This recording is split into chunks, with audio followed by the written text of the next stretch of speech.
merci.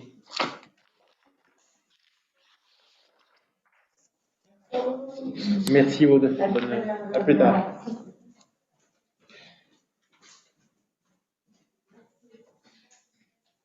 Bien, voilà. Je me retrouvant seul dans la pièce, je peux enlever le masque et on va tous, à mon avis, y gagner en audition. Je vois que pour la plupart d'entre vous, vous avez pu aussi vous isoler. Alors, il y a de nouveau encore quelques personnes qui nous rejoignent. Alors, est-ce que je crois qu'on doit pouvoir, on est 33 participants. Alors j'imagine que c'est pour l'essentiel des titulaires, mais on va le vérifier parce qu'on a un quorum à 27. Donc on va vérifier qu'on a bien le quorum pour travailler aujourd'hui. Donc je vous remercie toutes et tous d'avoir accepté ce mode de réunion et de permettre de tenir une réunion importante. Vous l'avez vu, il y a beaucoup de délibérations parce qu'on a beaucoup de points sur lesquels il faut que l'EPAMA prenne une position officielle. C'est le cas des grands projets EBMA, les écoulements de contrats civils, et puis un certain nombre de réorientations d'utilisation de moyens du papimeuse. Donc bon, voilà, tout ça, il va falloir qu'on les passe en revue. Et donc j'espère qu'on a suffisamment de monde pour délibérer. Donc, on va commencer par faire l'appel. Je vais vérifier qui est là. Alors, pour Ardenne Métropole, c'est Bruno Cuny qui est suppléant. Est-ce qu'il est là, Bruno?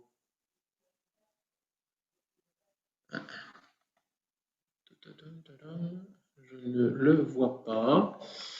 Bon. Donc, a priori, là, il nous manque quelqu'un. Ah non, si, il est là.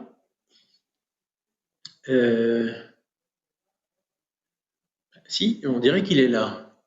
Alors, où?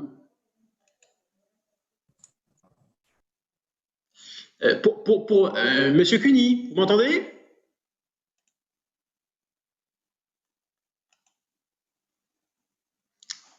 Bon, a priori, il est là, mais... Oui, Monsieur Cuny. Les micros sont peut-être fermés. Oui, mais là, il l'a rouvert, là. Il est ouvert, son micro. Monsieur Cuny, vous m'entendez? Bon, ok, on espère qu'il est là, en tout cas. Alors, c'est Mickaël Duflox qui représente Ardenne Métropole pour Philippe Claude. Mickaël Duflox, je crois que je l'ai vu. Mickaël. Oui, je suis là, Boris. Bonjour. Parfait, bonjour. Jean-François Gosset est là, je le vois. Inès de Mongon m'a fait pouvoir, donc elle est absente. Et bien, moi, je suis effectivement présent parmi vous, avec plaisir. Alors, pour la communauté d'agglomération de Longwy, est-ce que Madame Castronovo est là, Véronique?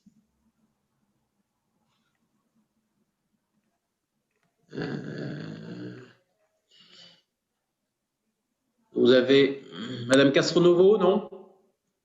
Direct, non. Tu m'entends? Oui. Oui, je pense qu'il se tient à Consagreville une réunion dans le même temps. Donc, il est probable qu'elle ne soit pas là. Et d'ailleurs, si le quorum est atteint, je serai tout à l'heure, peut-être un peu avant la fin de la réunion, à 2 pas d'ici.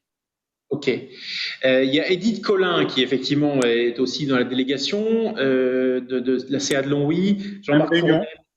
Il est là, Monsieur Fournel? Vous êtes là? Non. Non. Et pas là non plus. Mathieu Servagi, non plus. Ok. Très bien. Donc, pour l'instant, on est 1, 2, 3, 4. Sylvine Josselin, pardon, représente Christian Weiss pour la communauté de communes de l'Aire à l'Argonne. Est-ce qu'elle est là, Madame Josselin? Oui, je suis là. Très bien. Oui, je suis là. Parfait, parfait. Jean-Paul Devresse, est-ce qu'il est là? Jean-Paul? Oui, ah ben voilà, d'accord, très bien. Ben vous êtes là tous les trois ensemble, alors. Jean-Paul, Dominique Flores et Sébastien Paulet. Parfait. Est-ce qu'Hélène Olivier est là pour Argonne-Meuse?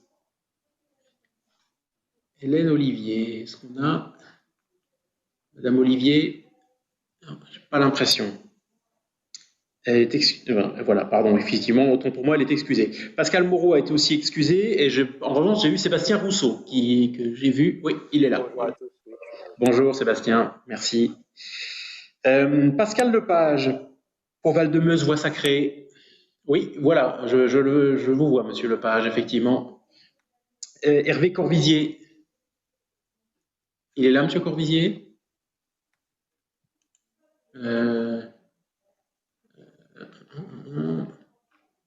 J'ai l'impression que non, hein, pas pour l'instant en tout cas.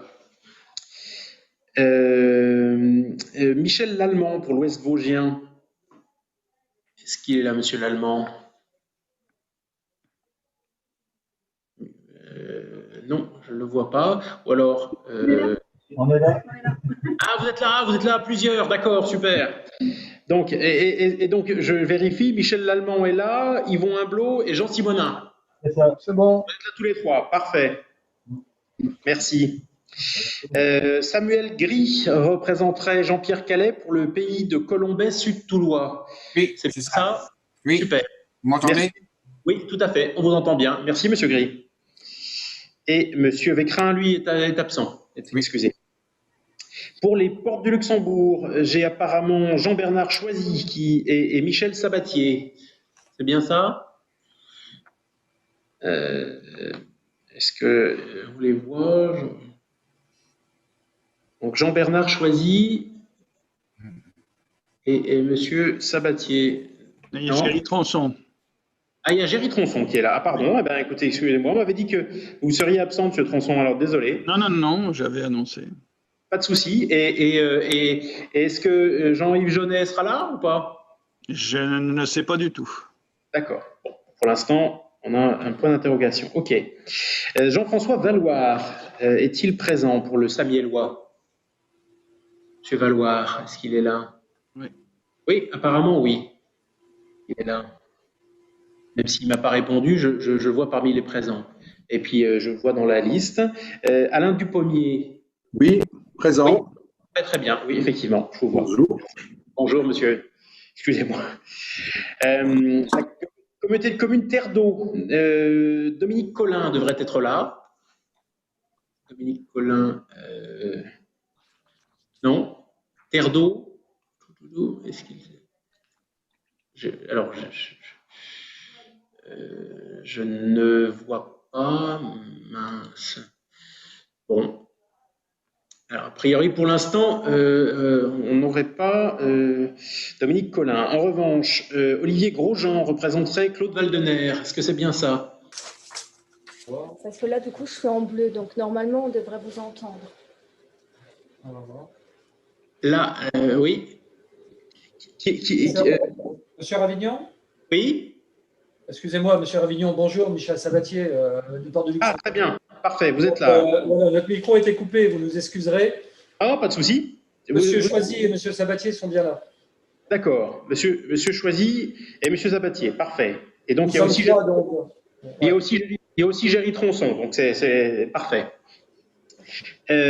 Pour la communauté de communes Terre d'Eau, est-ce que Dominique Collin ou Claude Valdener, Olivier Grosjean seraient là? Je peux partir. Non, je ne vois pas là. Pas pour l'instant. OK. Kevin Jambou, il a fait pouvoir à Yannick Rossato, qui doit être là. Il est là, Yannick? Oui, bonjour à tous, je suis présent, effectivement. Ah, oui, très bien, merci. Et André Liébaud est excusé. Exactement. Pour Vosges, côté sud-ouest. Alors, il me semble que j'ai vu ça, j'ai vu la CCVCSO quelque part. Voilà. Donc, c'est monsieur... Qui est-ce qui est là? Bonjour. Du coup, j'ai appelé, normalement, c'était monsieur Ballot qui devait être présent, mais j'ai pas de réponse. Je lui ai laissé un message sur son téléphone. D'accord. Bon, vous-même, vous n'êtes pas élu de la communauté de communes? Non, je suis chargé de mission. D'accord. Et est-ce que Madame Gérard, elle est là par contre, Sylvaine Gérard? Je l'ai vue, je crois. Oui, je suis là, oui. Ah, très bien, parfait. Merci, madame. Pardon, monsieur Ravignon, Sébastien Delahaye. Il y a des élus qui nous appellent au siège de l'EPAMA pour nous dire qu'ils sont coincés dans la salle d'attente et qu'ils attendent que vous les acceptiez. Oui, mais je n'ai pas de liste de gens. Attendez. Sur la droite, si vous faites défiler.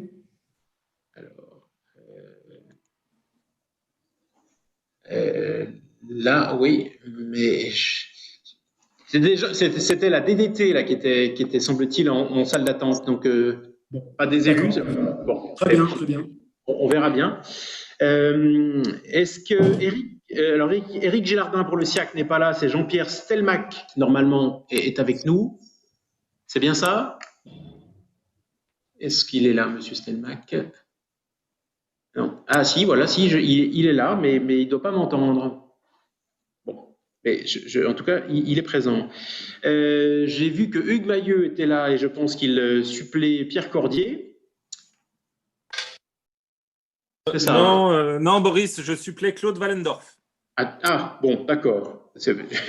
Non, mais c'est des suppléances désignées. C'est des suppléances désignées. Ah, d'accord. Au département. Donc, c'est Claude Wallendorf, parfait. Donc Pierre Cordier n'est suppléé par personne, mais je crois qu'il est absent, effectivement, et que Michel Normand est là. Oui, je suis là, oui. Voilà. Pour la Haute-Marne, est-ce que Madame Ravenel ou Monsieur Sido seraient présents? Je n'ai pas l'impression. Bien. Est-ce que pour le conseil départemental, enfin j'ai cru voir Daniel Combe rapidement tout à l'heure. Oui, je la vois. Bonjour Daniel. Arnaud Merveille est excusé et Frédéric Serre également, je crois.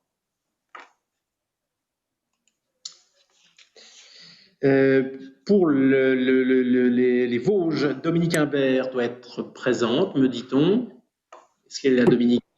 Elle sera là d'ici un quart d'heure. Elle nous rejoint dans un quart d'heure, à peu près. Ah, elle nous rejoint en cours. D'accord. Bon, ce sera tout à l'heure. Et Simon Leclerc est, je crois, absent, hélas, aujourd'hui.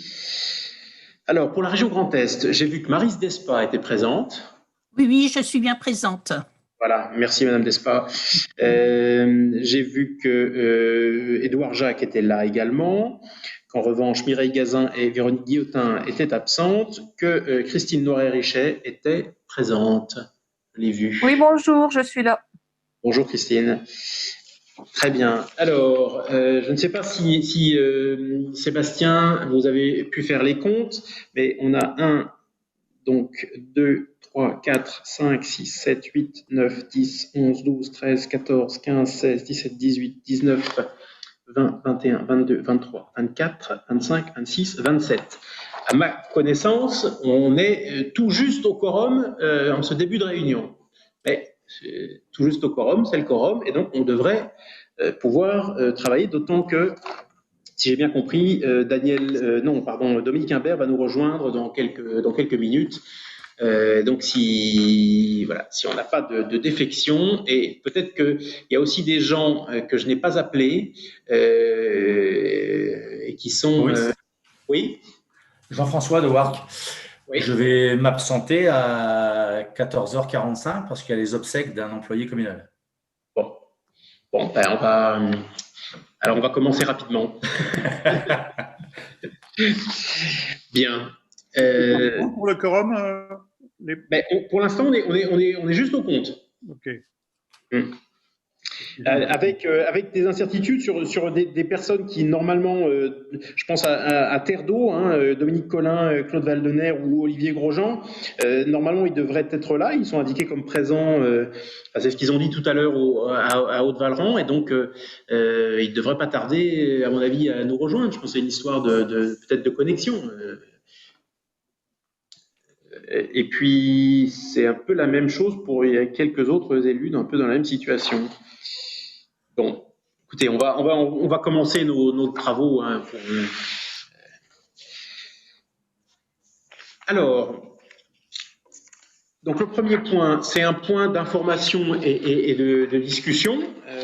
Donc, il concerne les suites d'une opération dont ceux qui participent à l'EPAMA depuis quelques années sont maintenant bien informés, puisque en fait une universitaire néerlandaise qui s'appelle Liane Poha a parcouru à pied la Meuse depuis sa source jusqu'à son embouchure.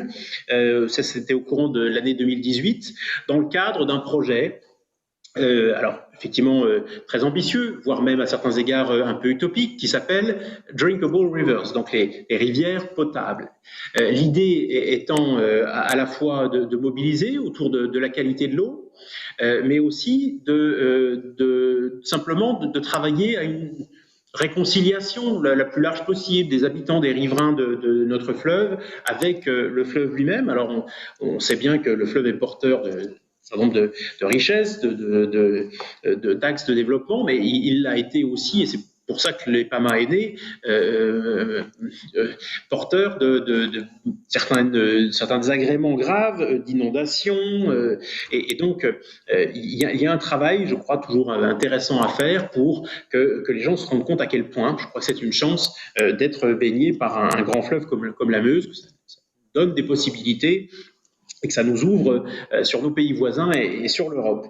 Et donc, ce périple qu'elle a fait, qui lui a permis de rencontrer un certain nombre d'élus, dont je fais partie, mais d'autres aussi y étaient, a conduit à un lancement d'un petit mouvement d'élus français, néerlandais et belges, qui s'appelle donc des maires pour une Meuse potable. Donc c'est un mouvement, alors en anglais c'est Mayors for a Drinkable Meuse, et ce mouvement-là organise régulièrement en France, Belgique et aux Pays-Bas des réunions pour permettre aux élus d'échanger sur leurs expériences respectives, sur ce qu'ils peuvent faire pour justement travailler sur la qualité de l'eau, améliorer les continuités écologiques, profiter davantage et permettre aux populations de profiter davantage de la Meuse et bien sûr de ses affluents. Ce que je dis là n'exclut naturellement aucun des affluents,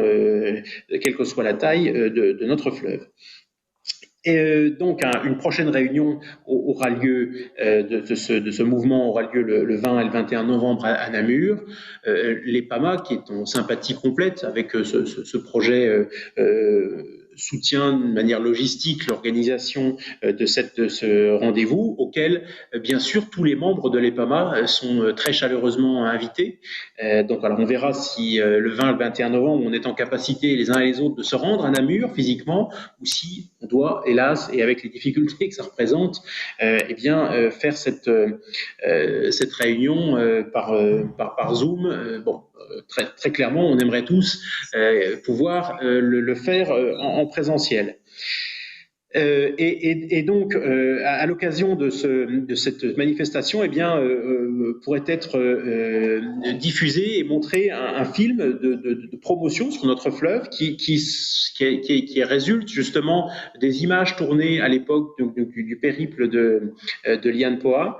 Et donc, il y a un budget de réalisation de ce fleuve et l'EPAMA a souhaité apporter son concours, donc à hauteur d'un tiers, pour la partie française, à la réalisation de cet outil qui sera ensuite à la disposition de tous, qui sera un outil, je crois, vraiment de promotion de la beauté, de la nature, notamment de notre fleuve Meuse.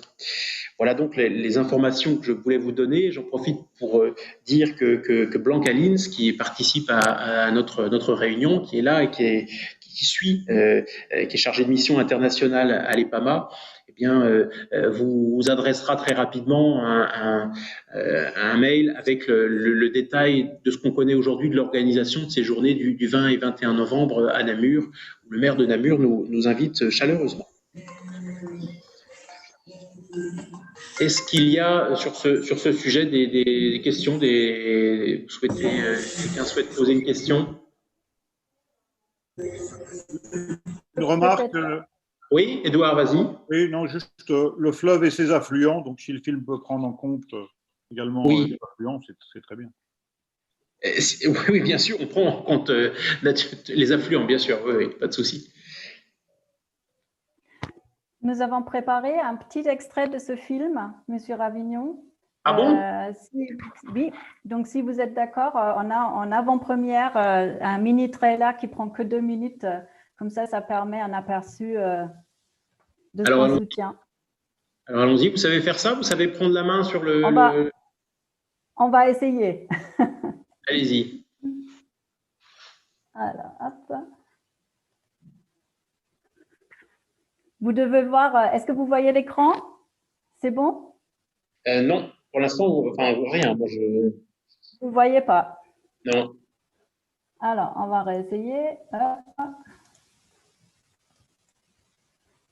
Est-ce qu'elle a mieux? Oui, là, ça y est. Ouais. Oui. OK, bon. Ça s'appelle une E. coli bactérie. Et ça montre combien de pipi et poupou est dans notre lot.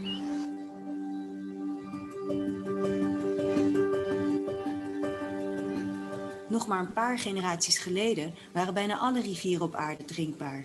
Nu haast geen enkele meer. Rivieren dragen de sporen van onze manier van leven, van onze economie, onze landbouw. Je bois à Rotterdam, où j'y suis né et habite, on boit la rivière surface d'eau de la Meuse. C'est bien, je sais pas, c'est bien. Ici, c'est pas le cas, ici, c'est pas bon. C'est sale, c'est pas bien sale ici. Zou de Maas, de rivier waaraan ik opgroeide, ooit weer drinkbaar kunnen worden? Ik wandel langs de Maas, van de bron in Frankrijk naar de monding in Noordzee. 28,4, 28,6, dat is nu het hoogste wat we hebben gezien. Wow, dat is echt heel veel. Ja, dagelijks komen er gewoon nieuwe stoffen bij, waarvan wij geen weet hebben wat daar de effecten van zijn. Nee. Alles sneuvelt door geld. De mens doet het zelf. Heel die vervuiling in de Maas doet de mens. We hebben natuurlijk wel gecheckt of het biologisch afbreekbaar was, hè? Ja, zeker. Ja, de parabenen die zijn heel slecht. Ja, dus dat we hem allemaal vermijden. De toute façon, il faudra y arriver, hein, parce que sinon, on va tous mourir. Tous. Dit werkt niet. Wat biedt ons wel perspectief? Wat werkt wel?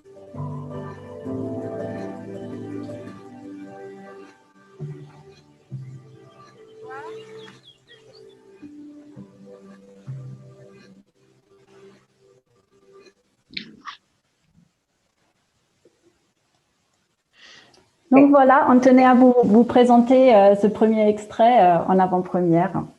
Oui. Alors, je ne sais pas si moi, j'ai vu des plans successifs plus qu'un film, mais je pense que c'est lié à un petit problème technique. Mais bon, enfin, voilà, c'est effectivement un film qui raconte ce périple effectué au bord de la Meuse par Liane Poa il y a maintenant à peu près 2 ans.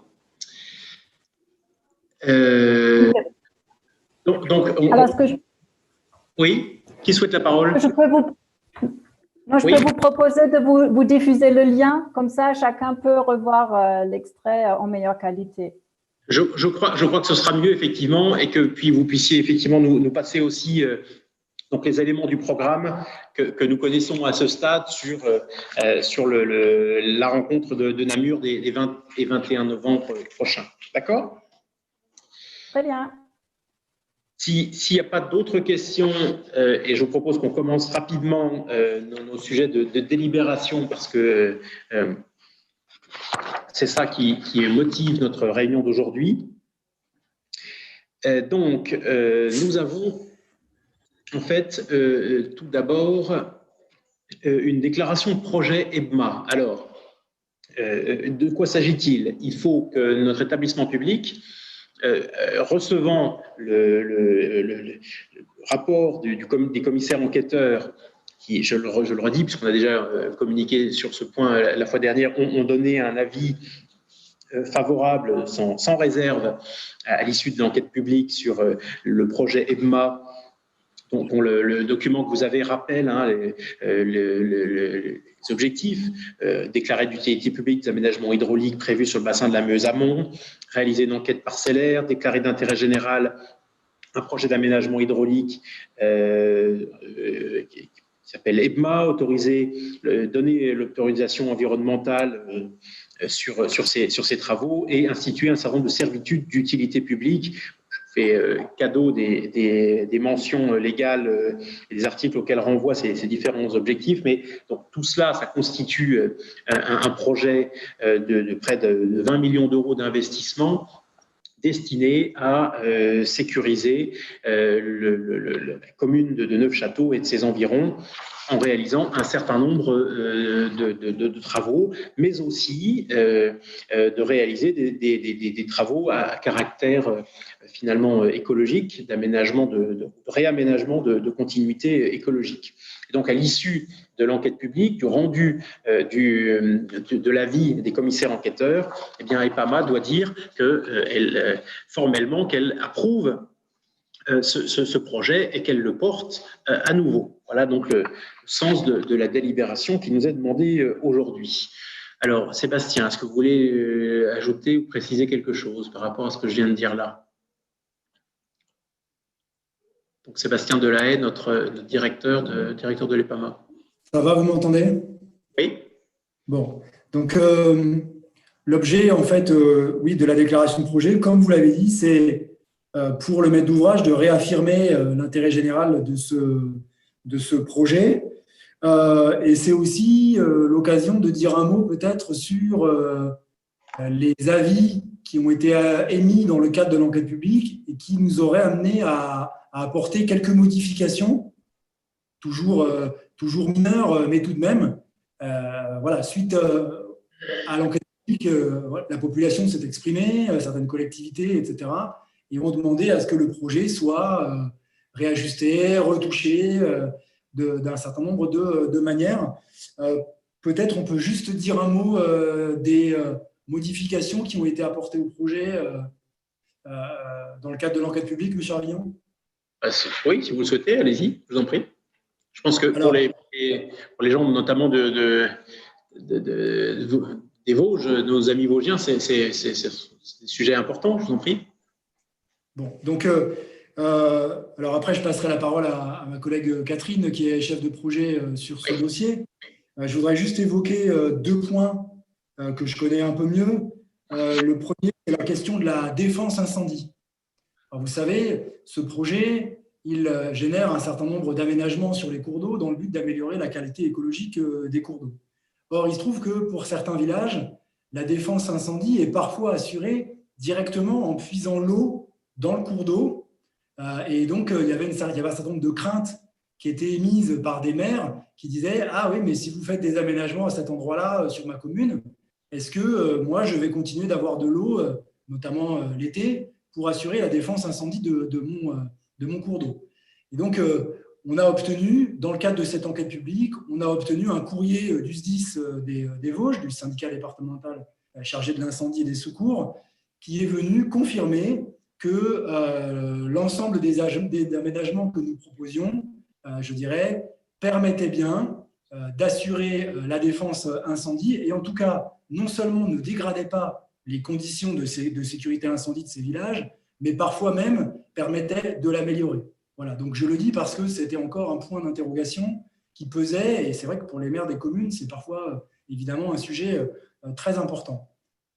La deuxième chose, le deuxième point, je pense, important qui ressort de l'enquête publique, c'est la protection de la ferme des Maleux. Alors, pour ceux qui connaissent un peu le projet, vous savez qu'elle prévoit la réalisation de 3 zones de surstockage et que l'une d'entre elles se situe non loin d'une ferme. Et c'est vrai que les craintes étaient que, lorsque les ouvrages de surinondation se mettent en fonction, eh bien, on aggrave la situation d'inondation de cette ferme. Donc, pendant tout le processus de conception du projet, évidemment, avec le propriétaire, on a essayé de trouver des moyens d'éviter, de compenser, de réduire tous les impacts que le projet pouvait avoir, je dirais, sur son exploitation. Et dans le cadre de l'enquête publique, nous avons fini par formaliser effectivement toutes ces mesures que nous lui apportions. Et donc, le président de l'EPAMA pourra, comme M. Barré, qui est le propriétaire de la ferme des Maleux, l'a demandé lors de la réunion publique qui a eu lieu à Neufchâteau le 16 juillet, on pourra très prochainement lui écrire officiellement et lui dire, voilà, ce projet, il a cet impact sur vos propriétés. Pour les compenser, pour les éviter, on vous propose telle mesure et telle mesure. Voilà. Catherine, est-ce qu'il y a un point ou deux encore sur lesquels on a avancé pendant l'enquête publique rapidement? Bonjour à tous. Pour ce qui est de l'enquête publique et des points qu'on a intégrés au dossier, on a, grâce au commissaire enquêteur, pu rencontrer des élus et des parties prenantes au projet. Je ne sais pas si vous m'entendez bien avec le masque. Oui, très bien, allez-y. Et donc, on a adapté certains aménagements en déplaçant certaines banquettes ou oui, certaines parties d'aménagement, mais ce sont des modifications vraiment mineures et qui ne remettent pas du tout en cause la nature des aménagements prévus. Après, sur ce qu'on a intégré au projet au cours de cette année et qui n'a peut-être pas refait l'objet de discussion devant tout le monde, il y a toute la partie de suivi environnemental qui a été largement enrichie et qui du coup représente un poste conséquent. On a recommencé les inventaires écologiques, faunistiques et floristiques sur tous les sites et ils seront faits à la fois avant les travaux et puis ensuite pendant les chantiers et après les travaux pour vérifier l'évolution des milieux naturels. Donc ça, c'est un des points majeurs qui a été modifié, enfin en tout cas enrichi dans le projet MA. Bien, merci Catherine, merci Sébastien. Est-ce qu'il y a des questions, des remarques sur cette délibération donc, de maître d'ouvrage que nous sommes pour affirmer notre souhait de voir ce projet avancer, se porter? Non? Il n'y a pas de questions. Alors, pour vous exprimer, hein, vous ouvrez le cas échéant votre micro et puis vous parlez. On n'est pas trop nombreux et on peut arriver à gérer ça. Mais bon, si c'est pas le cas, alors si c'est pas le cas, on va mettre aux voix. Alors vous allez voir, pour mettre aux voix, il faut que je reprenne la liste de toutes les personnes présentes et que je vous interroge pour savoir quel est votre vote. C'est la procédure qui est prévue par les textes pour ces réunions à distance. Alors, on gagne tous beaucoup de temps en n'ayant pas à se déplacer, mais ensuite, eh bien, les votes sont effectivement un peu plus longs que les votes en assemblée. Mais voilà, je crois que le bilan est malgré tout, me semble-t-il, largement positif. Alors, on va commencer. Monsieur Cuny, Bruno Cuny, quel est alors que le vote c'est pour, contre ou abstention? Monsieur Cuny? Allô? Oui, allô? Monsieur Cuny? Bon, on n'a pas de chance. Bon, on ne saura pas. Mickaël Duflox? Pour. Jean-François Gosset? Pour. Boris Ravignon? Pour. Alors, est-ce que Madame Castronovo nous a rejoint? Non. Madame Collin? Non plus. Monsieur Fournel? Excusez-moi, vous m'entendez? Oui, Oui. alors Emmanuel Mouillon, la communauté de communautaire d'eau, c'est Monsieur Collin, Dominique, c'est ça? Ah, Dominique Collin est là, parfait, très bien. Ah, oui. Bon, très bien. Je vous appellerai tout à l'heure, mais c'est très bien que vous soyez là. Parfait. Alors, est-ce que là, j'étais sur Edith Collin de la communauté d'agglomération de Longwy. D'accord, pardon. J'ai l'impression que M. Servagi nous a rejoint. Est-ce que je me trompe?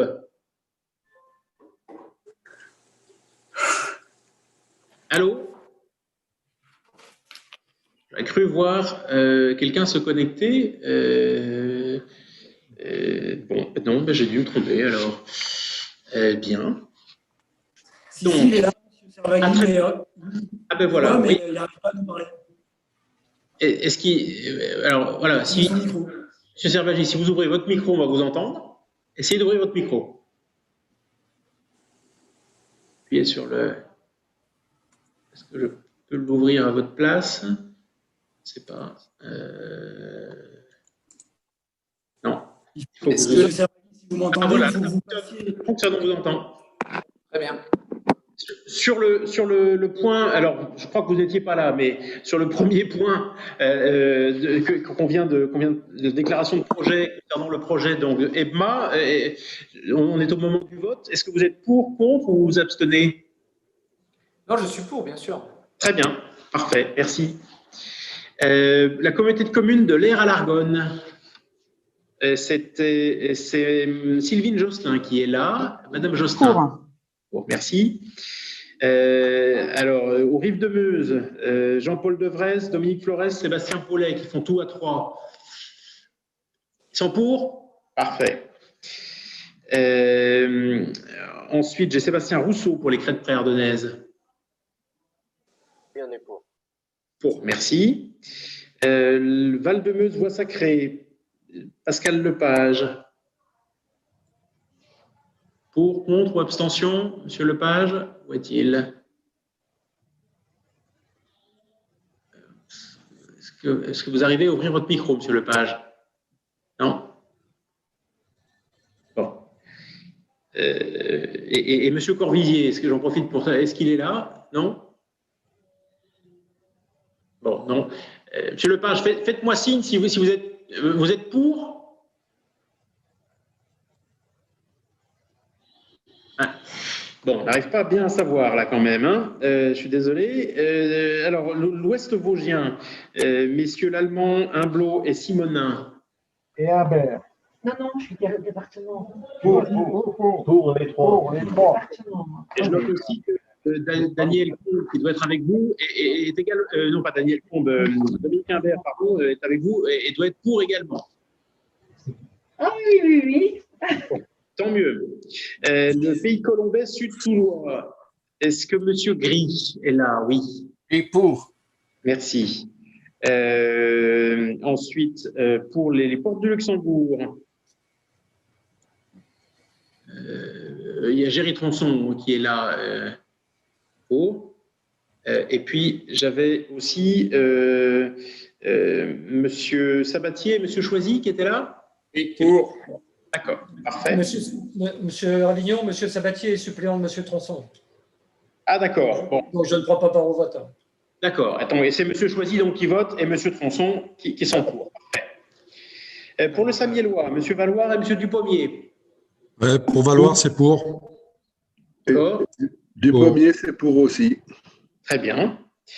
Donc, nous arrivons à Terre d'eau, effectivement. Alors, voilà. Je vous en prie, Terre d'eau. Donc, c'est Dominique Collin et Olivier Grosjean, c'est ça, qui représente la communauté de communes Terre d'eau? C'est ça, oui. Alors, il y a un suppléant aussi. Monsieur Grosjean est suppléant. D'accord. Mais bon, il y a 2 votes pour la communauté de communes. Donc, c'est pour, c'est contre, c'est abstention? Bon, c'est pour. On va voter pour. Très bien, merci. Pour le Valais et Plateau d'Ardennes, c'est Yannick Rossato. Pour, contre, abstention? Pour. Merci. Frédéric Ballot et Sylvaine Gérard. Alors, Sylvaine Gérard pour. Très bien. Et Monsieur Ballot, je ne suis pas sûr qu'il soit là. Bon, ok. Jean-Pierre Stelmach pour le SIAC. Est-ce qu'il nous a... Stelmach est pour. D'accord. Stelmach est pour. Entendu. Merci, monsieur. Hugues Mailleux. Pour. Merci. Michel Normand. Pour. Parfait. Daniel Combe. Oui, pour. Très bien, merci. Ensuite, j'ai vu que Dominique Imbert, tout à l'heure, a déjà donné son vote. Maryse Despas. Pour. J'ai cru comprendre. On ne vous a pas entendu, mais j'ai lu sur vos lèvres. Édouard Jacques. Oui, pour, bien entendu. Mais Boris, si tu me permets une suggestion pour les prochains votes qui sont de moindre importance que le projet EBA, on pourrait juste poser la question de savoir qui est contre ou qui ne participe pas au vote. Ça nous permettrait un peu. Non, parce que justement, on doit procéder. Les textes prévoient, quand on est comme ça, qu'on doit procéder par appel, par scrutin public. On doit appeler individuellement les gens pour noter. Je suis désolé, j'aimerais bien effectivement qu'on puisse aller plus vite, mais on a vérifié, c'est ainsi qu'il faut qu'on procède.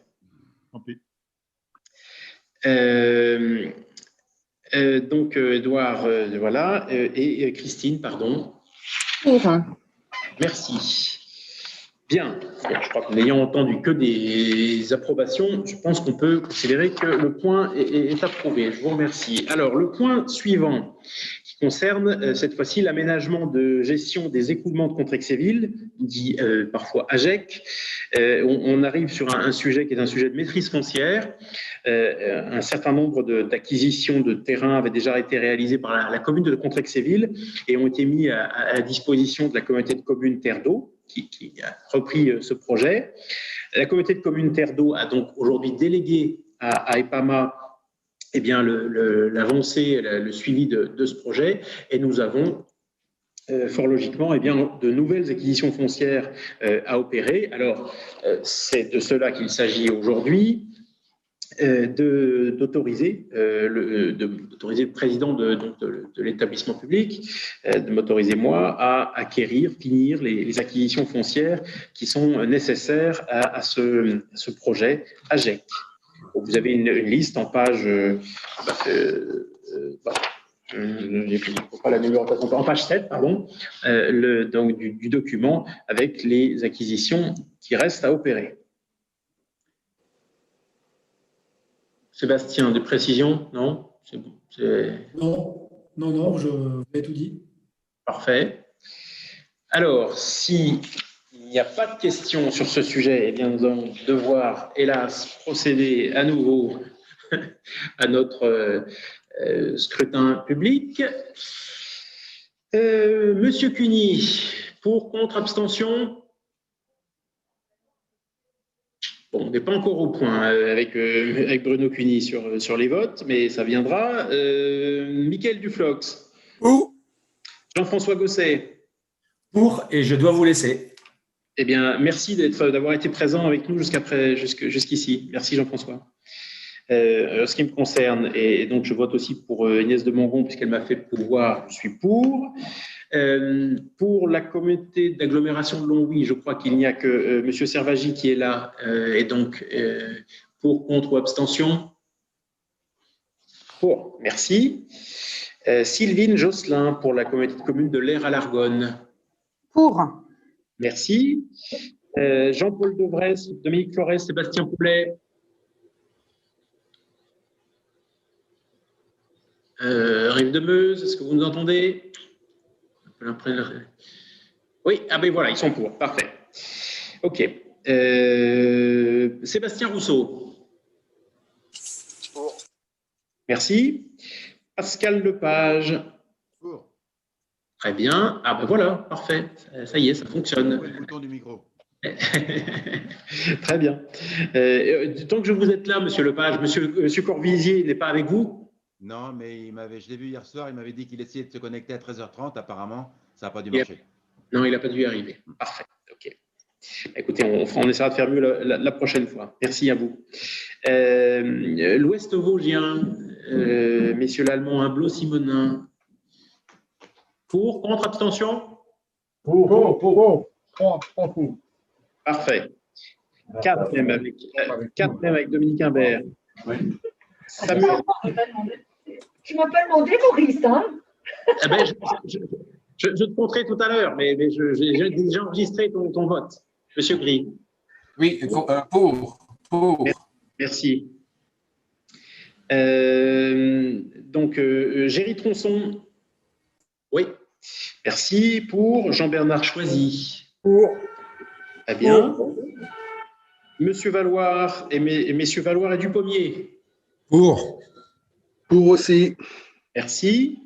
Terre d'Eau, Dominique Collin et Olivier Grosjean. Abstention. Et pour. Une abstention, un pour. D'accord, entendu. Yannick Rossato. Pour. Merci. Sylvain Gérard. Pour. Monsieur Stelmach pour le SIAC. Pour. Merci. Hugues Mailleux et Michel Normand, le conseil départemental. Pour. Merci bien. Daniel Combe. Pour. Dominique nous a répondu tout à l'heure. Et donc, on arrive à la région Grand Est, Maryse Despas. Très bien, merci. Édouard Jacques. Pour. Et Christine. Noël Richet. Christine. Oui.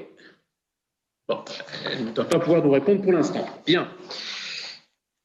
Je crois que faut considérer que le point est validé. Alors, la question suivante, régularisation administrative des ouvrages de propriété de l'EPAMA. Je vais me permettre de céder la parole à notre directeur pour nous expliquer les décisions sous-jacentes à cette décision. Sébastien, qu'est-ce que vous pouvez nous en dire? Alors, c'est une délibération qui concerne l'approbation des 2 plans de financement qui sont dans le dossier. Alors, pourquoi est-ce à quoi vont servir ces plans de financement? Il s'agit de demander des subventions à l'État pour procéder à un certain nombre d'études et d'études de danger et de régularisation des ouvrages de protection contre les inondations qui appartiennent et qui sont gérés par l'EPAMA. Donc, l'EPAMA est propriétaire et gestionnaire de la zone de ralentissement dynamique de crue qui est à Mouzon, qui se situe donc à la frontière entre le département des Ardennes et de la Meuse. Et on est propriétaire et gestionnaire de 2 digues qui sont dans le centre de l'Étane, à peu près dans le même secteur. Donc, ces ouvrages, pour exister, doivent faire l'objet d'une autorisation. C'est-à-dire que chacun comprend bien que vous ne pouvez pas construire n'importe comment et selon n'importe quelle norme des digues et des ouvrages de ce type. Donc, lorsque vous construisez des ouvrages comme ça, vous demandez l'autorisation à l'État. Lorsqu'on l'a fait, on l'a fait sous une certaine réglementation. Il se trouve que cette réglementation a changé et que l'État, aujourd'hui, nous demande de modifier le classement juridique de ces ouvrages. Donc, voilà, donc de les faire passer. Les digues, aujourd'hui, juridiquement, s'appellent des systèmes d'endiguement et notre zone de ralentissement dynamique de crue sera classée juridiquement comme, je cite, un aménagement hydraulique composé d'un barrage de classe C. Voilà, bon, c'est très technique tout ça.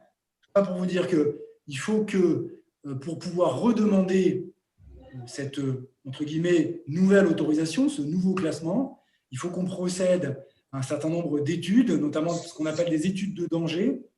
Une étude de danger, c'est une étude qui vise à montrer la solidité de son ouvrage, à montrer les zones qu'il protège et éventuellement, je dirais, à étudier des scénarios un peu catastrophes où, je dirais, ces ouvrages sont défaillants et qui permettent de montrer que, même en cas de défaillance, il n'y a pas de danger, je dirais, pour la population. Donc, du coup, pour mener toutes ces études, on doit faire appel à des bureaux d'études qui sont agréés par l'État, digues et barrages. Donc, ce sont des études qui sont assez chères. Et lorsqu'il s'agit des systèmes d'endiguement, eh bien, on peut demander des subventions. Donc, vous avez, ce qui vous est proposé, c'est d'approuver les 2 plans de financement de ces études. L'un qui concerne donc l'étude de danger de la zone de ralentissement dynamique de Mouzon, qui est estimée à 24 000 € et qui serait entièrement à la charge de l'EPAMA. Et l'étude de danger qui concerne la digue de l'Étane, et elle qui serait subventionnée à 50% par l'État au titre du fonds Barnier, et qui elle aussi pourrait coûter 24 000 €, et donc on demanderait la moitié à l'État. Très bien, merci Sébastien. Est-ce que vous avez des questions sur ce sujet? Non? Bon, ben, je vais vous proposer à ce moment-là qu'on mette aux voix donc la validation de ces 2 plans de financement et puis donc puisse avancer sur ces différentes digues. Donc on va reprendre notre énumération habituelle. Monsieur Cuny. Bruno Cuny, que je vois d'ailleurs plus avec nous, donc, hélas, la communication a dû être rompue. Michael Duflox. Pour. Jean-François Gosset est parti. Donc voilà, Boris Ravignon est pour. Mathieu Servagi.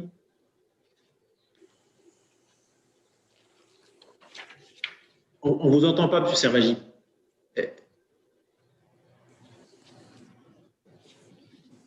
Non, là, ça marche. Voilà, maintenant, ça va marcher. Oui, Monsieur le Président, je voterai pour, mais si vous me le permettez juste un instant, je souhaiterais... Est-ce que vous m'entendez, là, déjà? Vous m'entendez? Oui, on vous entend. On vous entend.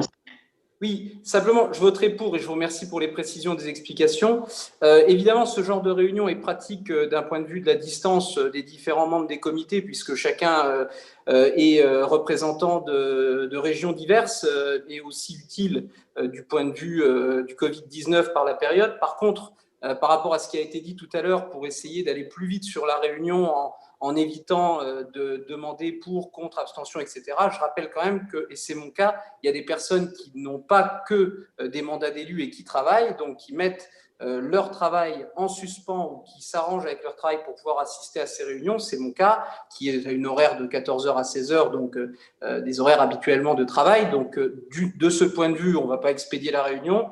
Et puis, deuxièmement, juridiquement, c'est totalement impossible. Vous vous metteriez en difficulté du point de vue de cette réunion même si vous ne demandiez pas à chacun des élus quel est leur vote précisément. On peut faire des votes interactifs, ça ne pose pas de souci, même si ce n'est pas extrêmement pratique d'un point de vue de la communication, vous avez pu le constater. Il y a d'autres points pratiques. En revanche, il faut que ça soit fait dans les règles de l'art, au moins du point de vue réglementaire.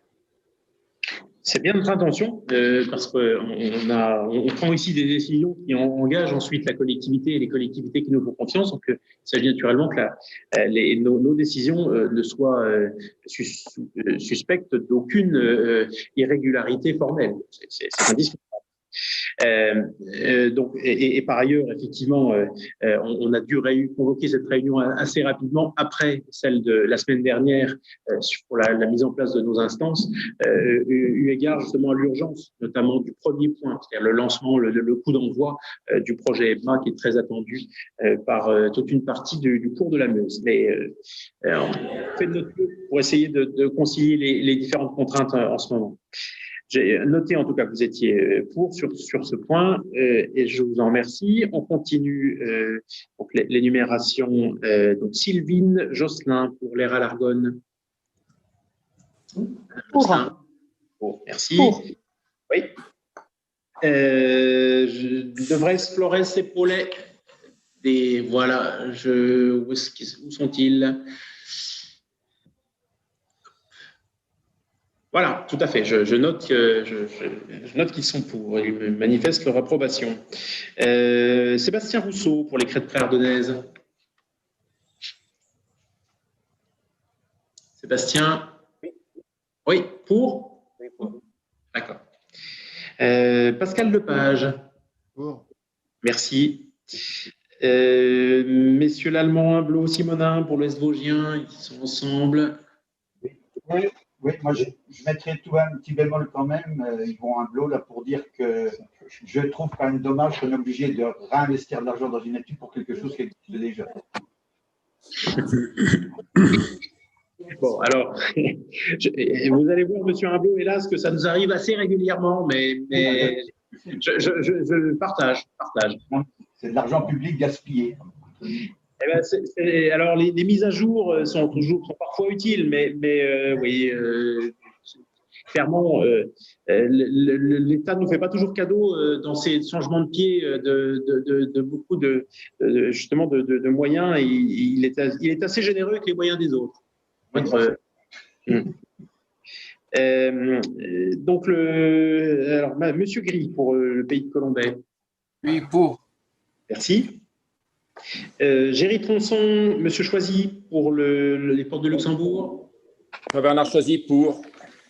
Très bien. Monsieur Tronçon pour. D'accord. Le Samiellois, Jean-François Valoir, Alain Dupommier. Pour. Merci. Dominique Collin et Olivier Grosjean pour Terre d'eau. Pour. Très bien. Le Sylvain Gérard. Pour. Merci, madame Gérard. Jean-Pierre Stelmack. Pour. Merci. Hugues Mailleux, Michel Normand. Pour. Tout à fait. Daniel Combe, pardon. Pour. Oui. Dominique Imbert. Pour. Merci, Dominique. Les conseillers régionaux, pardon, Maryse Despas. Pour. Édouard Jacques. Pour. Et Christine Noiret-Richet. Pour. Merci, Christine. Bien. Alors, nous arrivons à deux sujets qui concernent le papy-Meuse. Alors, le papy-Meuse, c'est le programme d'action de prévention des inondations du bassin de la Meuse, qui a été acté il y a quelques années, qui comporte un certain nombre d'actions et notamment des actions de communication en direction du grand public. Alors, on a là deux actions qu'il s'agirait de valider. L'une consistant à réaliser des supports pédagogiques, destination notamment des équipements scolaires, mais qui peuvent aussi être utilisés dans le cadre de manifestations encore plus grand public, moins ciblées. Et puis, une autre, il s'agit de la maison inondable. Donc là, c'est en fait une très grosse maquette, une espèce de maison de poupée, déjà d'assez grande dimension, qui puisse être montée et démontée pour faire la démonstration de comment on peut essayer dans une maison de se protéger contre les inondations, de rendre justement une partie des équipements, de l'électroménager moins sensibles au risque d'inondation. Bon. Donc cette maquette, elle a existé, et puis à force de la monter, de la démonter, eh bien, elle était devenue inutilisable, et donc il s'agit de la renouveler. Alors, faut-il, Sébastien, que nous votions séparément sur les actions pédagogiques en milieu scolaire et sur la maison inondable dans deux rapports différents? Je crois que s'agissant de la mobilisation de fonds qui se rattachent au papy, on pourrait peut-être ne se contenter d'un seul vote quand même. Il s'agit de deux actions en plus de communication. Oui, tout à fait, M. Ravignon. Je pense que c'est tout à fait possible. Il y a simplement une chose, il y a une erreur de notre part dans le premier plan de financement, celui qui concerne les actions pédagogiques en milieu scolaire. Donc, l'État vient bien à 50% à hauteur de 7 500 €, les PAMA à hauteur de 20%. Par contre, il y a une coquille de notre part. Le troisième financeur à hauteur de 30% et 4 500 €, ce n'est pas la région Grand Est, c'est l'Agence de l'eau. Ah, bon, alors, effectivement. Bon. Bien, on va corriger. Donc, voilà. Sinon, vous avez tout dit. Dans le premier plan de financement, pour que tout le monde voilà, c'est en haut de la page 10. On remplace en haut de la page 10 et pas en bas, parce qu'en bas, cette fois-ci, c'est bien la région Grand Est qui participe à la maison inondable cette fois-ci. Oui. D'accord. Bon, donc l'agence de l'eau, elle, va nous aider sur les supports de communication à destination du grand public. C'est noté. Y a-t-il des questions, des remarques? Il pourrait y avoir ensuite, pour ceux qui le souhaitent, des souhaits j'imagine, de monter des opérations comme celle-là, puisque je sais que c'est arrivé notamment dans plusieurs collèges que je connais, où on a pu mettre à disposition du matériel et puis autoriser d'ailleurs un chargé de mission de l'EPAMA à se déplacer. Donc, si vous avez vous-même connaissance d'établissements scolaires qui seraient intéressés, alors peut-être pas pour le coup au niveau scolaire, mais plutôt au collège-lycée, je crois qu'on pourrait tout à fait répondre favorablement à cette demande et du coup, dès lors que les supports de communication auront été réalisés, bien même mettre à disposition aussi. Oui, allez-y. Juste un petit mot concernant la maison inondable. Est-ce qu'on ne pourrait pas solliciter un lycée professionnel ou l'école d'ingénieurs du bois d'Épinal qui pourrait des fois réaliser cette maison? Alors, Sébastien, qu'est-ce que vous en pensez? Bon, pour la faire réaliser, c'est-à-dire ne pas prendre un prestataire privé extérieur, mais essayer d'avoir ça dans le cadre d'un projet pédagogique avec un lycée. Voilà, ouais, c'est ça. Écoutez, on va les contacter, voir s'ils savent le faire, il n'y a pas de problème. Hein. S'ils sont capables, nous, il n'y a aucun souci. Hein. Je pose la question, je n'aurais pas posé la question, je pense ça, c'est tout. Non, pas de souci. Non, là, je crois qu'on était parti. On a en fait un fournisseur qui était identifié parce que ce genre de produit est assez spécifique, mais on peut effectivement essayer de voir au préalable et par ordre de préférence si on pourrait effectivement faire un projet pédagogique avec un lycée du bassin versant. Ça pourrait être intéressant, effectivement. C'est qui, monsieur Lallemand, c'est qui? Comment? C'est quoi comme établissement? Ça peut être le lycée professionnel de Neuchâtel, ou je pensais à l'école d'ingénieurs du bois, le ZIB. À Épinal. À Épinal. D'accord. Si on pouvait, ce serait mieux avec Neuchâtel, parce que ce serait encore plus directement sur le bassin. On serait vraiment dans le secteur. On va voir. OK. Boris, s'il te plaît, voilà. Oui, moi, j'ai une petite remarque aussi à faire. Donc, il me semble que ce serait vraiment très intéressant, et là, je vais revoir avec Catherine, sur le territoire de la communauté de communes de l'Ouest Vosgien, puisque le projet EDMA est essentiellement, on va pas dire complètement axé sur ce territoire, mais en même temps, une grosse partie. Donc, j'ai très envie de travailler avec le milieu scolaire et de développer un projet sur l'environnement. Donc, voilà ce que je proposerai avec Catherine pour travailler avec les collégiens notamment. Donc là, ça concernerait, on peut avoir le collège de Bourmont, mais bon, on marche un peu sur les œufs parce qu'ils n'étaient pas toujours favorables, mais le collège de Neuchâtel notamment, voilà, ça serait bien. D'accord. Bon, très bien. C'est noté. On peut passer au vote? Pas d'autres questions, remarques? Alors, on y va. Je crois que c'est plus la peine que j'interroge M. Cuny, qu'il est parti. Je ne le vois pas. Donc, voilà. Michael Duflox. Pour. Et donc, pour Boris Ravignon et Inès de Mongon. Mathieu Servagi. Pour. Merci. Sylvine Josselin, pour l'air à l'Argonne. Pour. Jean-Paul Devrez, Dominique Flores, Sébastien Paulet. Voilà, merci, ils sont pour. Ensuite, Sébastien Rousseau pour les Crêtes Pré-Ardennaises. Merci. Pascal Lepage. Pour. Merci. Michel Lallemand, Yvon Hublot, Jean Simonin. 3 pour. Merci. Samuel Gris. Pour. Merci. Monsieur Tronçon, Monsieur Choisy, pour les. Oui. Pour. Très bien. Messieurs Valoir et Dupommier. Pour. Pour. Merci. Pour la terre d'eau, Dominique Collin, Olivier Grosjean. Pour. Merci bien. Yannick Rossato pour Vallée et Plateau. Pour. Merci. Sylvaine Gérard. Alors, pour, et juste une petite remarque concernant la maison inondable, on peut également voir avec le CFA spécialisé dans le bois à Arches, au-dessus d'Épinal. D'accord. Bon, très bien. OK. Eh ben, écoutez, on repart avec plein de pistes pour faire fabriquer cette maison inondable. Bonne idée, merci. Jean-Pierre Stelmach. Pour.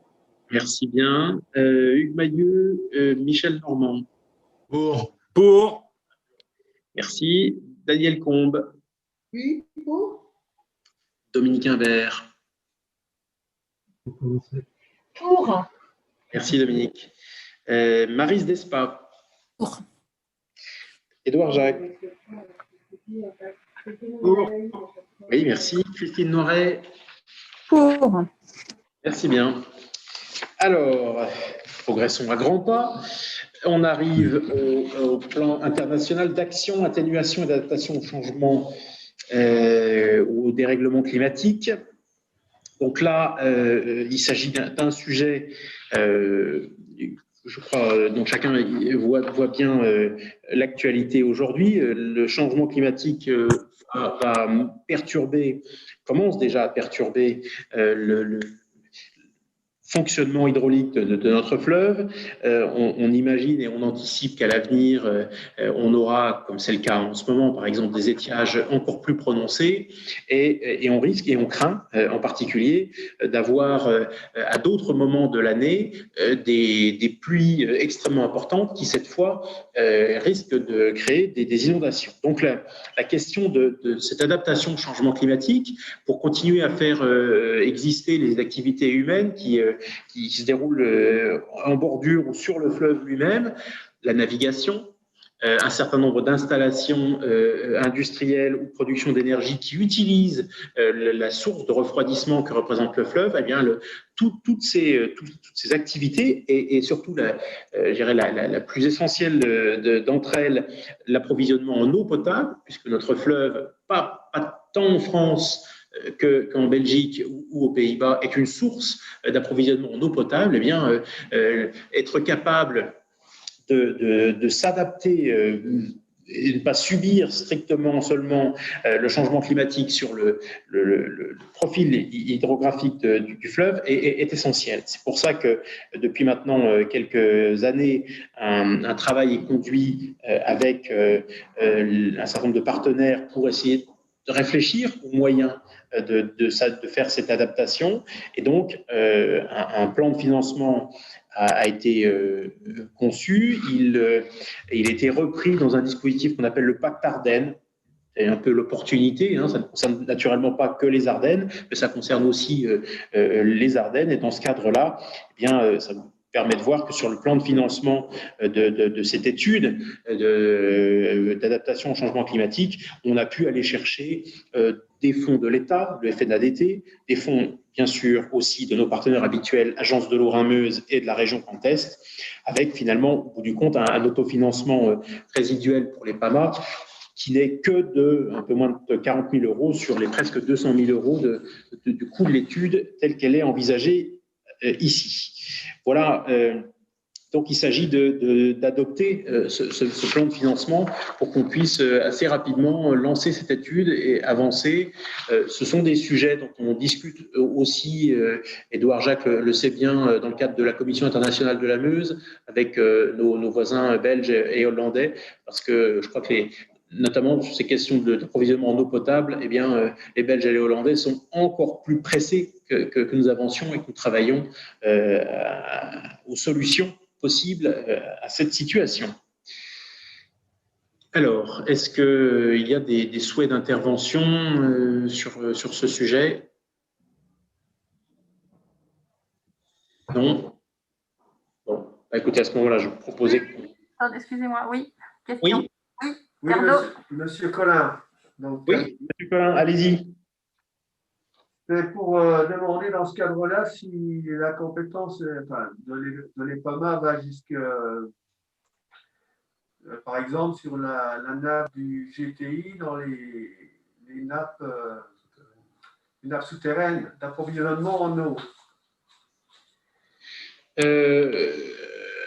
Alors, non, nous, on ne s'occupe pas des eaux souterraines, nous, on n'a pas compétence là-dessus. Mais là, il s'agit vraiment, l'approvisionnement en eau côté français, de notre point de vue, il n'est que très ponctuellement lié à la Meuse. Je n'ai pas la connaissance de toute la situation sur tout le bassin versant, mais je sais par exemple pour nous, Ardennes Métropole, que nos captages d'eau ne sont pas liés à la Meuse et qu'on a à ce stade une usine de secours qui a dû fonctionner 3 jours sur le dernier mandat, qui pomperait quelques quantités d'eau en Meuse, vraiment si d'autres captages eux-mêmes venaient être défaillants. Donc on est vraiment sur quelque chose de très marginal. Et donc cette question-là, elle n'est pas tellement pour le côté français. Pour nous, c'est plutôt de réfléchir avec nos voisins belges et hollandais, un peu par solidarité, en se disant que si on réfléchit à des solutions, je ne sais pas moi, les solutions auxquelles on a pu penser sur ces sujets dans d'autres régions, c'est d'avoir des lieux de stockage d'eau en période de hautes eaux en hiver, qui permettent ensuite de soutenir l'étiage pendant toute la période justement de basses eaux. Donc il y a ces mécanismes comme il en existe par exemple sur la Moselle. Donc ces dispositifs-là, si on y réfléchit, ça ne se conçoit bien qu'à l'échelle quasiment de la totalité du bassin versant. Donc là, l'étude qu'on réalise, c'est effectivement sur ce point de l'eau potable, c'est vraiment par solidarité avec nos voisins. On a d'autres intérêts, notamment la navigation. Moi, sur le territoire d'Ardennes Métropole, la navigation a été l'an dernier interrompue plusieurs semaines en raison du manque d'eau. Non, les bateaux ne pouvaient plus passer à certains endroits. Donc vraiment, on est, je crois, on n'a pas les mêmes intérêts, mais on a un intérêt solidaire à réfléchir à ce sujet. Et on n'ira pas, nous, sur le terrain des eaux souterraines. Ça, c'est pas du tout notre intention.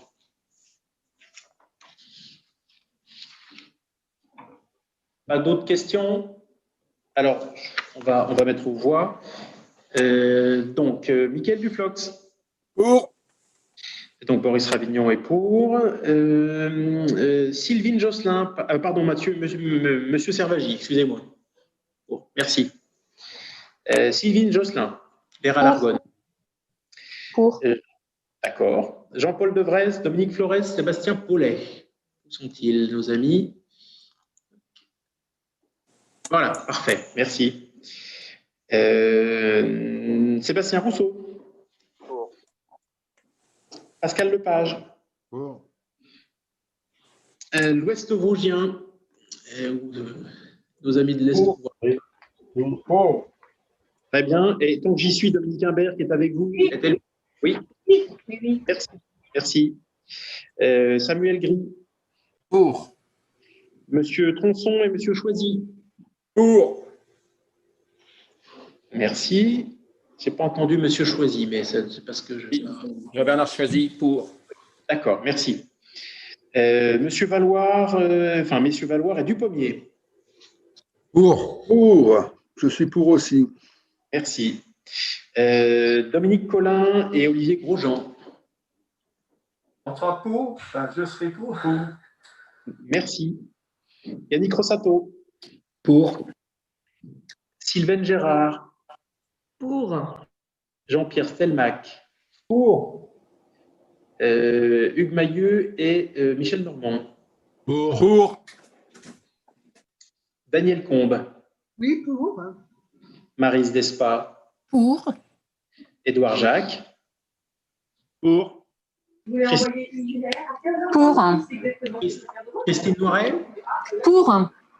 Très bien, merci à vous. Alors, nous passons au point suivant. Les deux points suivants concernent des plans de financement de conférences.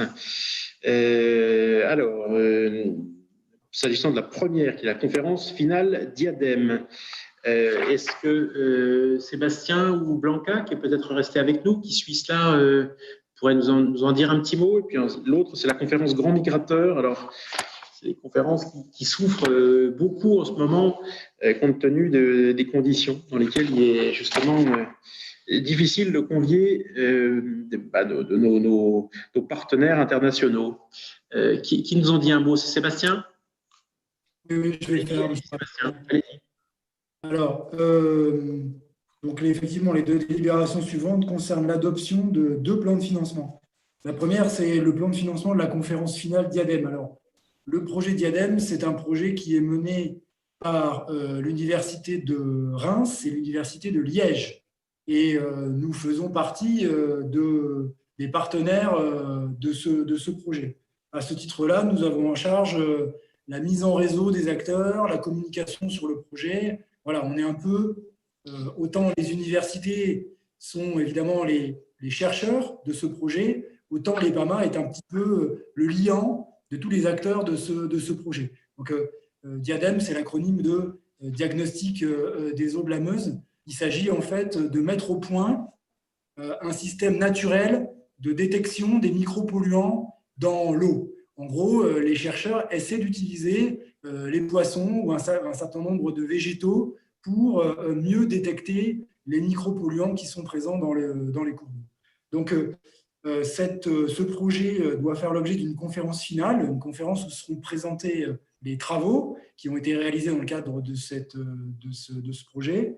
Et évidemment, il était prévu, dans notre budget, on avait prévu, je crois, 40 ou 45 000 euros pour organiser une grande conférence à la fin de cette année en présentiel, comme on dit maintenant. Et malheureusement, avec les restrictions sanitaires, ce ne sera pas possible. Et l'Union européenne, qui est le principal financeur avec les projets Interreg, impose que cet événement ait lieu en format totalement numérique. Et donc, on doit adapter le plan de financement à ce nouveau format.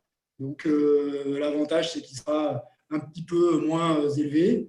Et donc, voilà, donc l'organisation de cette conférence finale au format numérique devrait quand même coûter un peu moins de 23 000 €, subventionné par Interreg à 50%, 30% par l'agence et 20% par l'EPAMA. Je dis un mot tout de suite de la Grand Migrateur, M. Ravignon. Oui, je vous en prie, oui. On pourra peut-être essayer d'avoir, là encore, les objets étant voisins, de valider les deux plans de financement des deux conférences. Très bien, bon, ça marche, on fera une seule délibération alors pour les deux plans de financement. Ça marchera de toute façon de la même façon. Et donc, la conférence Grand Migrateur, eh ben, écoutez, elle subit un petit peu les mêmes affres. Hein. C'est un événement lui aussi qui est perturbé. Alors, il y a au tout début de l'année 2019, nous avons lancé à l'EPAMA la création, le montage d'une politique publique en faveur de la biodiversité des écosystèmes aquatiques qu'on a appelée la stratégie biodiversité.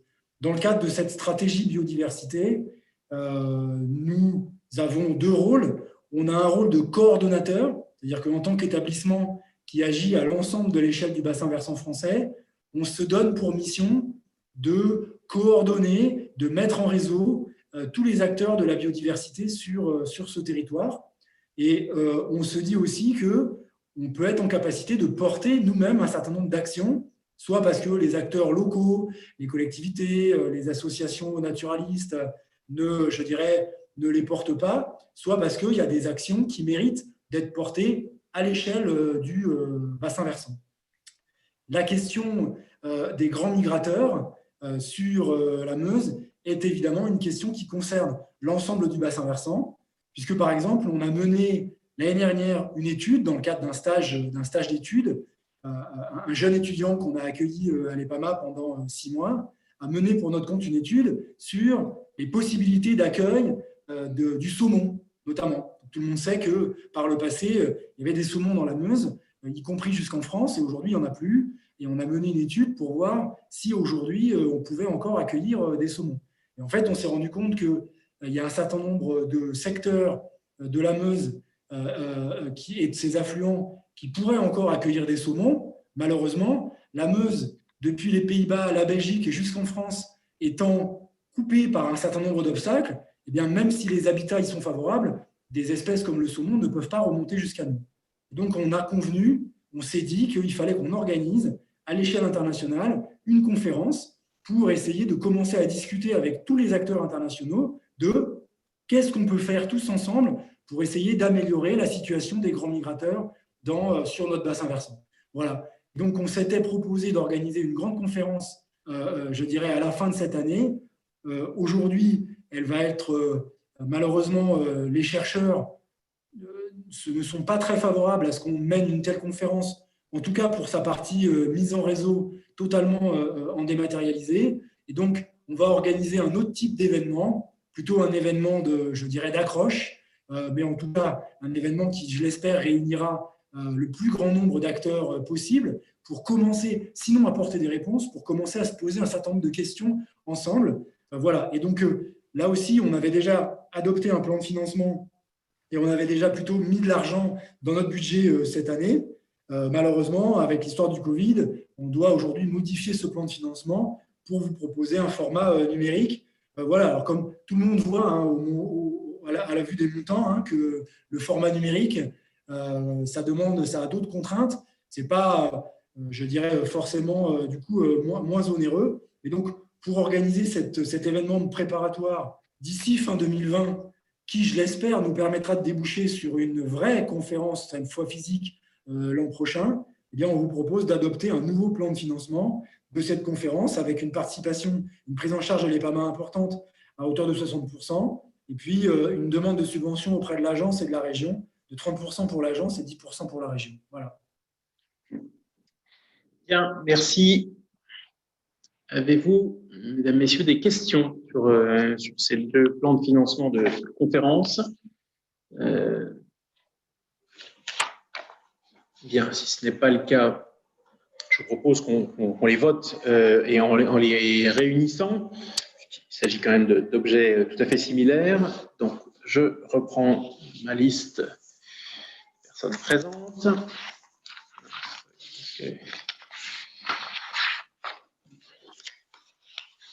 Alors, pièce importante, voilà, ça y est, j'ai remis la main dessus. Michael Duflox, pour, contre, abstention. Michael, je ne t'entends pas. Pour, d'accord. Boris Ravignon est pour également. Mathieu Servagi. Le micro est fermé. Le micro est toujours fermé, on ne vous entend pas, M. Servagi. Pardonnez-moi, c'est pour des deux mains, tant sur le contenu, projet très intéressant, que sur l'association des universités et des universitaires et celui qui est venu en EPAMA. C'est toujours une plus-value que de procéder de la même sorte. Entendu, merci. Sylvine Josselin. Pour. Nos amis des Rives de Meuse, de Vresse, voilà, Flores, parfait, et Paulet, pardon. Sébastien Rousseau. Merci. Pascal Lepage. Pour. Oui. L'Ouest Vosgien. Pour. Parfait. Et donc, j'y suis Dominique Imbert également. Pour. Très bien. Samuel Gris. Oui, pour. Très bien, merci monsieur. Géry Tronçon et Jean-Bernard Choisy. Jean-Bernard Choisy, pour. M. Tronçon est pour également. Jean-François Valoir et Alain Dupommier. Pour. Je suis pour. Merci. Terre d'eau, Dominique Collin, Olivier Grosjean. Pour. Merci bien. Yannick Rossato. Pour. Sylvain Gérard. Pour. Jean-Pierre Stelmach. Pour. Hugues Mailleux et Michel Normand. Pour. Pour. Daniel Combe. Daniel, tu es pour? Micro fermé. Oui, pour. Pardon. Merci. Dominique Imbert, vous avez son accord. Maryse Despa. Oui, je crois qu'elle est pour. Je crois lire sur ses lèvres pour. Édouard Jacques. Pour. Christine Noret-Richet. Pour. Très bien. Merci. Alors, nous arrivons à, là encore, deux sujets qui touchent finalement ce qu'on voit souvent dans nos conseils municipaux, adaptation du tableau des effectifs, puisqu'il s'agit en fait de modifier les conditions de recrutement d'un technicien rivière pour le point 2.9, pour le point 2.10, de finalement créer un poste permettant l'accueil d'un stagiaire en contrat alterné sur lequel on va revenir. Alors, premier sujet, les conditions de recrutement d'un technicien rivière basé à Saint-Mihiel. Comme je me permets de redire que c'est avec plaisir qu'on a en 2019 créé un poste de technicien rivière et qu'on a voulu le baser à Saint-Mihiel pour avoir quelqu'un qui soit en proximité, notamment avec tous les élus du Saint-Mihiellois, pour travailler sur ces questions. Et il paraissait important que les PAMA ne soient pas toujours et seulement un organisme certes compétent, mais lointain, et qu'il ait des ressources techniques. Donc là, par exemple, dans le Saint-Mihiellois, où on a vu tout à l'heure on avait aussi l'une de nos ingénieurs qui était à la communauté de communes de l'Ouest Vosgien pour travailler sur le projet EMMA. Donc, voilà, on essaie de s'adapter aussi et d'avoir des agents sur l'ensemble du cours de la Meuse et de son bassin. Donc, on a eu la chance de recruter quelqu'un qui n'était pas titulaire, mais que nous avons pris en contrat, qui était un contractuel de catégorie B. Alors, à l'issue de la première année, ce sont les règles de la fonction publique, publier de nouveau la vacance de poste. Si d'aventure nous n'avions pas de candidats titulaires, fonctionnaires sur ce poste-là, eh bien, nous souhaiterions utiliser les possibilités ouvertes par la loi de transformation de la fonction publique, donc qui date de 2019, pour cette fois-ci proposer aux non-titulaires, non pas un contrat d'1 an, mais un contrat de 3 ans.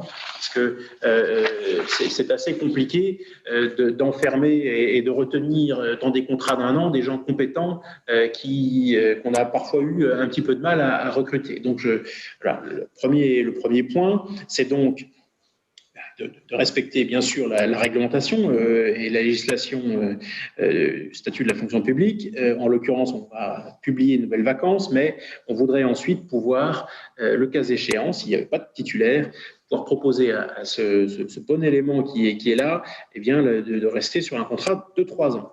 C'est le mieux que nous puissions aujourd'hui lui proposer. Donc ça, c'est le premier point. J'en profite pour attirer votre attention sur quelque chose qui est une nouveauté, c'est le tableau qui figure en page 15. Vous avez la totalité, finalement, vous avez ce tableau des effectifs de l'établissement public de l'EPAMA, avec, donc, vous voyez tous les emplois qui existent dans notre établissement public, avec les noms des titulaires, un certain nombre d'éléments sur les grades, les catégories. Bon.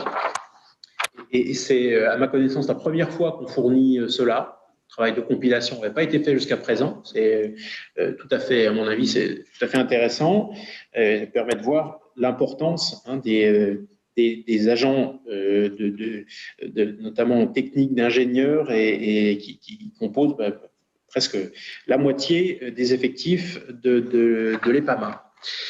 Le point 2.10, donc il est en lien avec ces autorisations de recrutement, d'emploi, que sont les différentes catégories et les postes ouverts qu'on vient d'évoquer, puisqu'il s'agit d'utiliser là aussi une forme de nouveauté. On connaissait tous les contrats d'apprentissage, les contrats de professionnalisation. Alors, il se développe aujourd'hui un type de contrat qui est le stage alterné ou le stage en contrat alterné. Et c'est ça qu'on voudrait utiliser. Donc, c'est destiné à des jeunes gens de moins de 26 ans qui sont encore en formation universitaire. Et donc, il y a une condition qui est mise sur les cours théoriques qu'ils conservent. Et donc là, c'est un stagiaire qui doit avoir au moins 200 heures de cours théoriques sur une année. Et par contre, eh bien, pouvoir l'accueillir en stage à l'EPAMA permet d'avoir effectivement quelqu'un qui se forme et travaille chez nous. Et cette modalité nous paraît intéressante pour recruter quelqu'un sur justement le suivi de l'étude sur le changement climatique. En appui des membres de l'équipe qui s'occuperaient de cela. Voilà les deux propositions que je voulais vous faire sur ce chapitre de gestion des ressources humaines. Sébastien, est-ce que j'ai oublié quelque chose? Non. D'accord. Alors, est-ce qu'il y a des questions sur ces sujets? Le point 2.9, le point 2.10? Non? Bon, eh bien, écoutez, à ce moment-là, je vais vous proposer là aussi un souci d'économie de temps, de les rapprocher. On est sur des sujets qui touchent à l'adaptation du tableau des effectifs. Et donc, je vais procéder à l'appel. Michael Duflox. Pour. Très bien. Boris Ravignon est pour également. Mathieu Servagi. Pour. Merci. Sylvine Josselin. Pour. Les Rives de Meuse. Pour. Très bien. Sébastien Rousseau. Pour. Pascal Lepage. Pour. Merci. L'Ouest Vosgien. Pour. Et pour. Très bien, merci. J'ai entendu aussi Dominique Imbert. Samuel Gris pour le Pays de Colombais Sud-Toulois. Pour. Oui, merci. Géry Tronçon, Jean-Bernard Choisy. Jean-Bernard Choisy pour. Très bien, merci. Tronçon également. Jean-François Valoir, Alain Dupommier. Pour. Je suis pour. Merci. Dominique Collin et Olivier Grosjean pour l'Ouest Terre d'Eau. Pour. Merci. Yannick Rossato pour le Valais Plateau. Pour. Oui, tout à fait. Voilà. Merci. Sylvaine Gérard. Pour. Jean-Pierre Stelmack. Pour. Hugues Mailleux, Michel Normand. Pour. Pour. Merci. Daniel Combe. Oui, pour. Maryse Despas. Oui, je crois qu'il est. Merci. Édouard Jacques. Pour. Et Christine Noiret-Richet. Pour. Merci. Bien, il nous reste donc le point 2.11, rapport d'activité 2019. Alors, Sébastien, est-ce que vous voulez nous dire un petit mot? Il a pu être envoyé, adressé le rapport d'activité ou pas? Oui, il est parti cette semaine. Oui. D'accord. Oui. Bon, vous avez reçu? Vous avez pu peut-être y jeter un œil? Non, tu as pu le faire. Sébastien, qu'est-ce qu'il y a? Écoutez, je pense que c'est un document qui parle quand même beaucoup de lui-même. Hein. C'est un document traditionnel qui retrace l'activité de l'établissement en 2019 avec les projets qu'on suit directement en délégation de compétences, tous les projets dont vous entendez parler, hein, le projet de Contrex, le projet EBMA, le projet de restauration de la Semois, celui de la Meuse du côté du Samiellois. Voilà, donc je pense que c'est un document que moi je ne peux que vous inviter à lire, surtout parce que, encore une fois, il retrace tout un tas de projets dont on parle dans nos conseils. Et voilà, peut-être que les gens qui sont dans les Ardennes ne connaissent pas toujours les projets qui sont menés dans les Vosges, les gens des Vosges, pas toujours les projets qui sont menés dans la Meuse, les gens de la Meuse, pas toujours les projets qui peuvent être menés ou appuyés sur la Chière ou ailleurs. Et donc, dans ce document, eh bien, vous retrouvez toute l'action de 2019 de l'établissement avec l'ensemble des projets qui, encore une fois, soit sont suivis directement en délégation de compétences par les PAMA, soit sont suivis par vos collectivités et où les PAMA est en appui. Je pense que c'est aussi une occasion, ça peut vous donner aussi des idées au-delà de ce qu'on fait, de ce qu'on pourrait faire éventuellement pour vous. Je pense notamment aux questions de ruissellement, qui est aujourd'hui une question qui est en train de se développer. Voilà, pour un certain nombre de communes qui nous ont contactés, on mène des petits diagnostics pour essayer de voir quelles sont les problématiques de ruissellement qui peuvent exister dans leur village ou dans leur ville.